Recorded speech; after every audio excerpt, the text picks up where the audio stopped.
Now, Norman Hastings was born in Leicester in 1927 and grew up during some of the most historical events in the 21st century. I mean, the change just in his lifetime alone is extraordinary. Before he died, his daughter, Julia Mason, began working with him to transfer his notes into an electronic record, as he was very keen for his children and grandchildren to understand their family history, essentially where they came from, and not let his stories be lost. It's now a book. The reason I was chuckling was because I said to Julia, "Are you ready?" And she said, "Well, I've read it. I wrote it." No, ready? Are you ready? Julia, good morning. Good morning. Can I just make a point? You said the 21st century, and that was my fault for putting 21st. It's the 20th century, of course. It's the 20th, isn't it? Forget that. Yeah. Yes. And it's interesting. My grandmother, born more or less the same time. She's 96 now, and we often talk about the change that she saw. I mean, she remembers parcels being delivered by horse and cart as a child in Barrow-on-Soar, and that must have been the same for your father. It was. It was a lifestyle that we can't even imagine. As I was growing up, my dad used to talk about his life as a child all the time. And I don't think we really, as children, understood the significance of what he'd been through. And it's only now that I've spent time typing up all of his notes, digesting what he's saying, that I realise that he was a very special person, and he went through a very special time, and there are still people out there in Leicester and beyond who remember those times, and these stories will strike a chord with so many people because it's their life, it's your grandparents' life. But the thing is that the changes happen so fast from post-First World War. I mean, pre-First World War, if you had taken somebody from 100 years previously, they'd be able to till the fields, they'd be able to look after their homes. Some of the advancements they'd be a bit amazed and aghast by, but they'd be able to operate. If you took somebody from 1927 and put them today, they'd be like, well, how does this all work then? Yeah, massive changes. Because the world's changed fundamentally. Amazingly so. So when you were typing those up, I mean, obviously a lot of these are family stories that you must have heard anyway, but I guess there was a lot more detail in his notes. Yes, there were. I mean, there were the past stories that used to come out sort of when the family got together, when my dad's sister and brothers got together, the general chatting within the family. But yes, when you read in detail and when you read his words, they're more profound. They have more of an impact. But this book isn't a book about the terrible bad old days. They were terrible bad old days for lots and lots of people. But my dad always looked on the bright side of life, as did his brothers, as did his sisters. And I think it's that kept them going. What kind of life did he have as a youngster and a young man? Well, he was born as the youngest child into a family where there were 4 other children. His eldest sister, Mabel, she was about 15 at the time that Norman was born, and she was already a consumptive. She was already dying of TB. And they lived in a house. Dad was born in a house. It was 9 Martyville, which is still there. Is it really? Which is one of the homes for heroes built after the First World War to help address the housing problem for the ever-growing Leicester population. And it helped clear the slums from Leicester, which were very prevalent at the time. In the story, the story starts mainly about Dad's life at the age of 6. There's a little bit of preamble about his family history, because the family came from Earl Shilton. It was the Wilemans of Earl Shilton. But the story starts properly when he was at the age of 6, and he was in 9 Martyville, and he describes the house. He describes the bare brick walls, the little front garden, the back garden, how this housing estate was being built.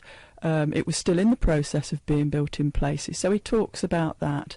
But his story starts where his father, who wasn't a nice man at all,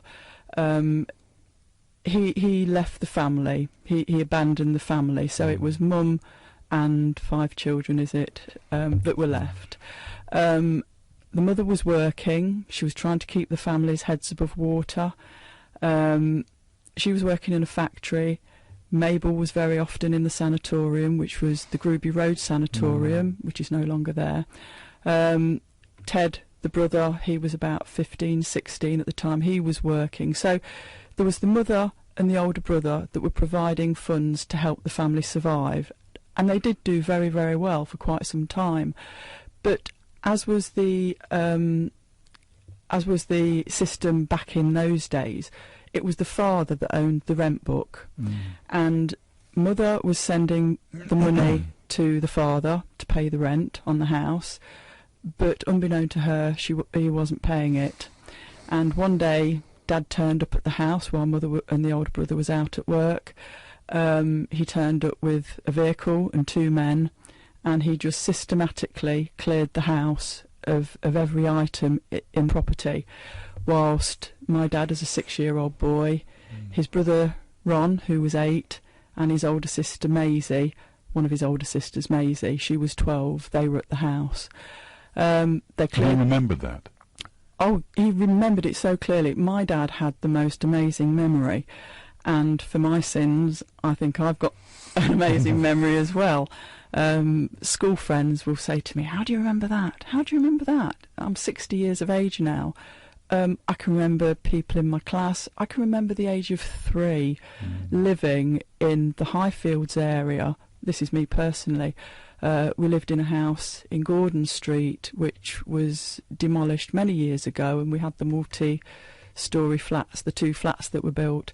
But I can remember the age of 3 so much. And my dad, at the age of 6, I have no doubt he remembers the experience of his father emptying the family home. What happened to them afterwards?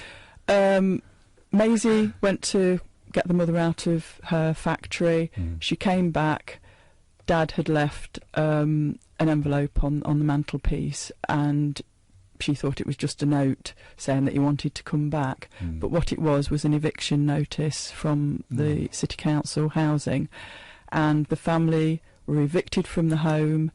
They went to stay with another family member who was in the process of emigrating to Australia. They stayed in their virtually empty house for a few months till the mother could get enough money together to get another rental property, which in those days was very difficult. Is the light that you shed on this, I mean, it's interesting because it's your father's memories and your family memories, but actually the light it sheds on this is of a different age, isn't it? And the thing with it is that the memories are so visceral that you can almost smell and hear, and I mean the panic that she must have experienced of not, this is well before any kind of welfare would have helped. Yeah, absolutely nothing. The terror of what do I do with the children? How do I keep a roof on their heads? How do I keep them warm? How do I feed them? Must be just awful. Well, in the event, she eventually managed to find a property which was 1 Victoria Road East, which again is not there. That house is not there because it was a slum, and the family stayed there for a number of months, making the most of what they'd got, before they then moved to another property at 1 Moreton Road, which is now demolished. It's another one of the Leicester slums. Yeah. It does get better. It does get better because in my dad's life, he lived at 67 Asfordby Street, 42 Eggington Street, a house in Dorothy Road, which I haven't got the number for, but those properties are still there, and you know, I can see them. It's strange knowing that you can effectively stand on the pavement where your dad did. It's amazing. It's amazing. It really is. And I never thought I'd feel like this, but it is. It's his book has come to life. As I say, he was very, very good at telling stories verbally. He's excellent at telling stories on paper. Now, you have turned this into, I mean, that's the point, you've turned this into a book. I have. Is it available for people? It is available on Amazon. I've been in touch with the Oadby Library, and yesterday they came back to me and said that they will be stocking it.